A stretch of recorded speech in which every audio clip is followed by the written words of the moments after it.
Good morning. Beautiful day.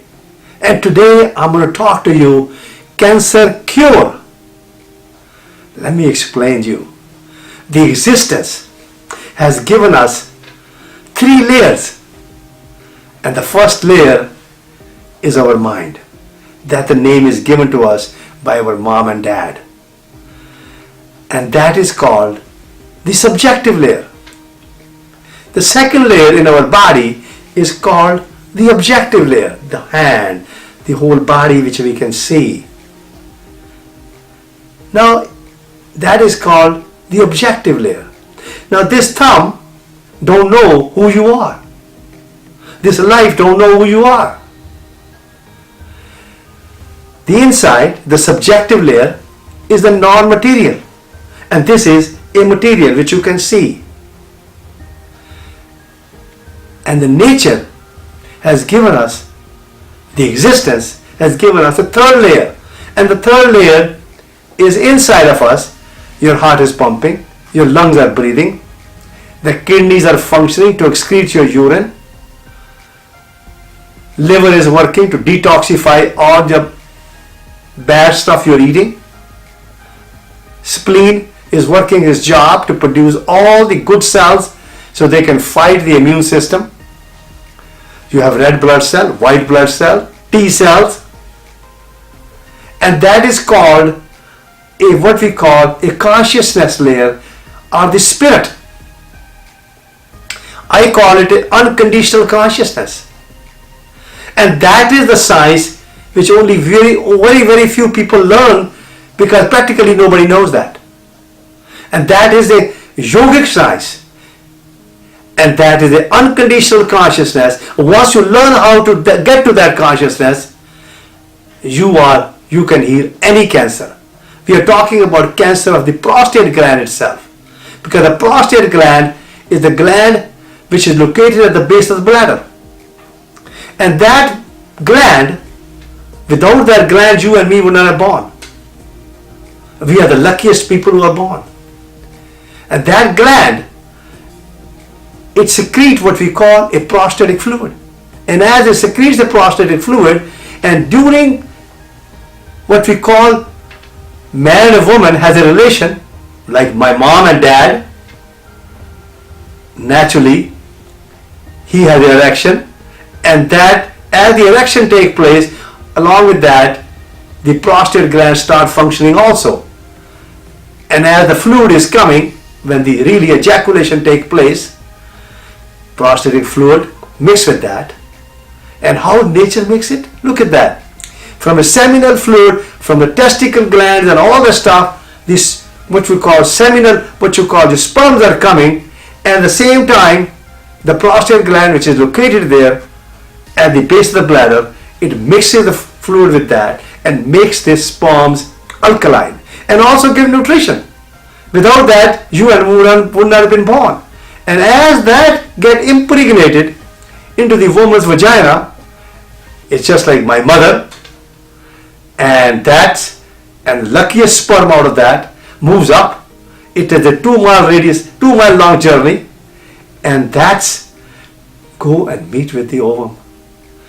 And I tell you, that's a very complex journey, intricate journey, and they mix together and they fight with each other probably, whichever way it is, and that's where what we call the first cell is formed, and that cell get deposited, goes back to the uterus, and eventually you and me are born. So I'm the luckiest person who is born. And I tell you, my father loved me. I was the oldest one in the family. In 1967, I graduated 1966 from Maulana Azad Medical College in Delhi. And I always wanted to come to the United States.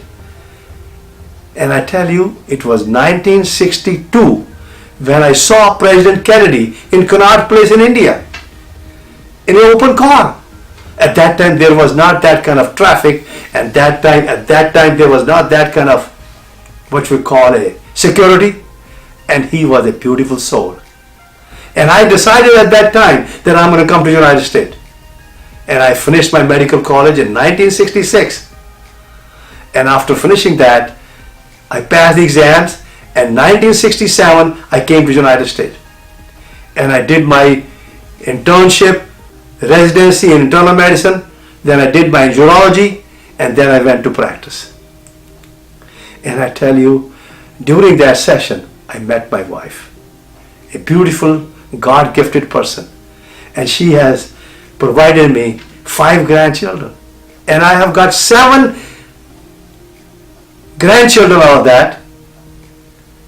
I have 4 daughters and a son, and then 7 grandchildren. And it is God's blessing. I practically see every day. And I tell you, my father was living here. He moved 1974 in the United States. And I was practicing in Zephyrhills. In one day, it was 1977, my father called me and he says, I can't breathe. And I told the people in the office, you have to close the office today, let everybody go, because my father, he can't breathe. I went home and I saw him. He was in a congestive heart failure. And I have to give him diuretics IV. And as I given him IV, he started breathing better. It was about 3 o'clock. And I told Papa, now you got a little better. I need to take you to another doctor. I took him to Polite City to Dr. Hakim. He was one of my friends who used to come to our home. And he saw him and he says, your father has a aortic valve which is closed. Anyhow, he told, let's go send him to Tampa General Hospital. And I took him the next day to Tampa General Hospital, and Dr. Vijay, bless his heart, a great surgeon, we did a cardiac cath on him. At that time the machine was very simple. There was no obstruction in his coronary arteries, but his valve, the aortic valve, was closed more than 90%. And the Vijay said, hey, if you operate on a person, he will die on the table. I said, look, he's going to die anyway, so we should operate. He operated. Next day, and he says we have to leave an endotracheal tube for 3 days. So that night I slept at the hospital. And at the 4 o'clock, my father get up. He says, I can't breathe. You have to take this tube. He's trying to pull this tube out. I took the tube out. He started walking and he did his prayers. And then 9 o'clock, Dr. Vijay comes and he sees him. My father says, I want to go home. And he says, oh, I can't believe it. So finally, he agreed and he came home the next day. At that time, he was taking about 17 pills a day. And now I'm so concerned about this medical thing that what I'm going to do with my father, because I don't want him to die. I'm looking for an answer. I met Dr. Sodi Polaris from Mexico City. I went and worked with him for 1 month. And I tell you, he had patients who had heart attack 30 years ago and they were walking mountains. He told me what to do, and I came home and I changed the whole habits of my father. He was yogi, but he was not doing all the things what need to be done for this physical body. I put him on a polarizing program, and in 1 month, I tell you, he was walking 1 mile a day. He was picking my oldest granddaughter without any problem. He was working in the yard. And the doctor said, before that, he will only live for 5 years. He lived for 15 years. And I tell you, my kids were growing as they were growing. And my life at that time completely changed. And I stopped all the surgery and I started treating people with what we call that total body, mind, body and spirit, you can call it. And I tell you, at that time, I had prostatic people who had a prostate enlargement, prostate cancer, and I started treating these people with a polarizing program and abdominal pumping and interlocking. I had about 294 patients. Out of that, 186 had what we call a prostatic enlargement, and about 108 had prostate cancer. Prostate cancer, and these people, I followed them every week, and I tell you, 90 days, people who had prostate cancer, their alkaline phosphate came normal, and they had sexually became active. And the people who had a prostate enlargement, they start peeing normally, and also they had their sexual function came back. It was amazing. You know, this body which is given to us, it has 554 trillion cells. Each cell is a city, and each cell is itself a computer. But we don't understand that. And this body is so fantastic that we are our own enemy. Because our mind, which has become totally intellectual and identified, and we get occupied with that, and we forgot about our consciousness and the spirit, what we call it. The people call it spirit, but I call it consciousness. And the body itself. Body is always in the present. We never even thank our body. And I tell you, recently, you can see that Warren Buffett, he had a prostate cancer. And he was diagnosed because the PSA test was positive. That means it was high, which the test was approved in 1986. And since the test was high, he ended up with a prostate biopsy, and later on ended up with a radiation. Mitt Romney, bless his heart, he probably also got diagnosed because his PSA was high. As the PSA was high, and he got his prostate biopsy, find an abnormal cell, and he ended up with a prostatectomy. And each one had their own complications. Prostatectomy produced loss of erection, loss of ejaculation, and orgasm, depression, and so on. Mitt Romney, naturally, the radiation naturally is going to affect the immune system of the body, and not only that, it will affect what we call the search engine of his prostate gland itself. And the Mitt Romney's, the search engine, the prostate gland is taken out. Bless his heart. I hope they are all healthy and happy. And their doctor, they're totally conditioned. They think they can cure it. There is no way they can cure it. I can tell you, after the death of my father, I started traveling to India. It took me 30 years now that I became a yogi. Now I understand the human body. I can tell you, literally, a person with a prostate cancer, gone. The question is, why does a person get a prostate cancer? Why this person invites their cancer? Because of the conditioned unconsciousness. And look at that. Mitt Romney got prostate cancer, Warren Buffett got prostate cancer, and many other, all these people who has a lot of money, well-educated people. Why? Why the cancer go unattached to them? The question is how you can detach it. And it is a science which I can tell you, you can literally detach this cancer, prostate cancer, when it is localized. You don't need what you call robotic surgery or radiation or any other technique. The body is so fantastic and the body is so beautiful. Nobody is paying attention because that cancer cell came because of the conditioned unconsciousness, and we have to learn now how to stop it. And not only that, we have to learn how to detach it. And my object is now to raise 1 million people to become a yogi like me. And I tell you, my father was yogi. He could never teach me how to become a yogi. I used to go home when I was in practice and I see him lying down in the prayer room. I could not feel his pulse.